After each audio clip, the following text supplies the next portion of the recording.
की वीडियो में मैं आपको बताने वाला हूं पीएम किसान के तहत जब आप अपना स्टेटस चेक करते हैं तो आपके सामने तीन प्रकार के मैसेज शो होते हैं।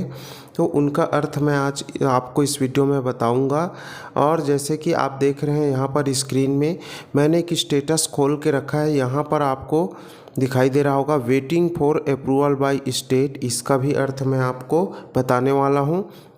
उसके बाद एक इस प्रकार का भी रहता है RFT sign by state for 8 instalment. इस प्रकार से भी रहता है। और मैं आपको एक चीज़ दिखाता हूँ। यहाँ पर जो आपका रहता है FTO is generated and payment confirmation is pending. तो इन सभी का आज मैं आपको सल्यूशन यहाँ पर बताने वाला हूँ कि इनका मतलब क्या है। सबसे पहले मैं आपको बता देता हूँ waiting for approval by state.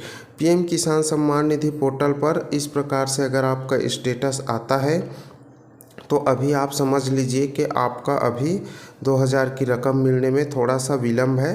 राज्य सरकार ने अभी मंजूरी नहीं दी है। जैसे ही राज्य सरकार आपके द्वारा उपलब्ध कराए गए दस्तावेज को वेरीफाई कर लेगी वैसे ही केंद्र को RFT साइन करके भेज देगी। तो सबसे पहले waiting for approval by state आता है तो राज्य सरकार आपका डॉक्यूमेंट यहाँ पर वेरीफाई करता है। उसके बाद उसको भेज देता है RFT साइन के लिए। तो चलिए यहाँ पर मैं आपको बताता हूँ RFT sign by state for यहाँ पर कुछ भी इंस्टॉलमेंट हो सकता है। जैसे यहाँ पर अभी 8 इंस्टॉलमेंट दिखा रहा है तो यहाँ पर कुछ भी हो सकता है। तो इसका अर्थ मैं आपको बताता हूँ। RFT sign by state for 8 instalment या 1 2 3 4 5 6 जितने भी इंस्टॉलमेंट यहाँ पर लिख कर आता है RFT sign by state for instalment करके, तो उसका अर्थ है रिक्वेस्ट फॉर ट्रांसफ़र। इसका मतलब है कि राज्य सरकार द्वारा लाभार्थी का डेटा जांच कर ली गई है और जो सही पाया गया है इसके बाद राज्य सरकार केंद्र सरकार से अनुरोध करती है कि लाभार्थी के खाते में पैसे भेजे जाएं। तो रिक्वेस्ट फॉर ट्रांसफ़र इसका फुल फॉर्म होता है दोस्तों। और यह राज्य सरकार अपना डेटा वेरीफाई करके केंद्र सरकार को भेजती है। सबसे पहले यहाँ waiting for approval by state, तो यहाँ से अप्रूव्ड करके यहाँ इसको भेजती है RFT को राज्य सरकार। तो RFT क्या करती है, रिक्वेस्ट फॉर ट्रांसफ़र करती है, पैसा भेजने के लिए रिक्वेस्ट करती है केंद्र सरकार को। उसके बाद केंद्र सरकार को रिक्वेस्ट करने के बाद आपका FTO चला जाता है।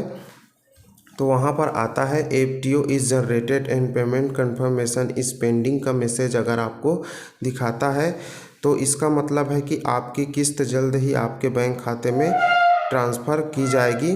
FTO का फुल फॉर्म होता है दोस्तों फंड ट्रांसफ़र ऑर्डर। इसका मतलब है कि राज्य सरकार द्वारा लाभार्थी के आधार नंबर, बैंक खाता और IFSC कोड सहित अन्य विवरणों की शुद्धता सुनिश्चित कर ली गई है।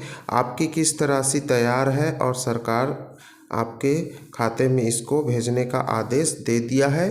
उसके बाद ऊपर से ही पैसा इसमें डल जाता है, फंड ट्रांसफ़र हो जाता है। तो आपके सामने ये 3 प्रकार है waiting for by approval by state, यहाँ से उठ के RFT में चला जाता है और यहाँ से उठ के FTO में। तो 3 प्रकार के मैसेज शो होते हैं दोस्तों। तीनों प्रकार का अर्थ मैंने आपको समझा दिया है यहाँ पर। आशा करता हूँ दोस्तों आज का वीडियो आपको पसंद आया होगा। मिलते हैं किसी एक नए और वीडियो पर, तब तक के लिए नमस्कार, धन्यवाद, जय हिंद।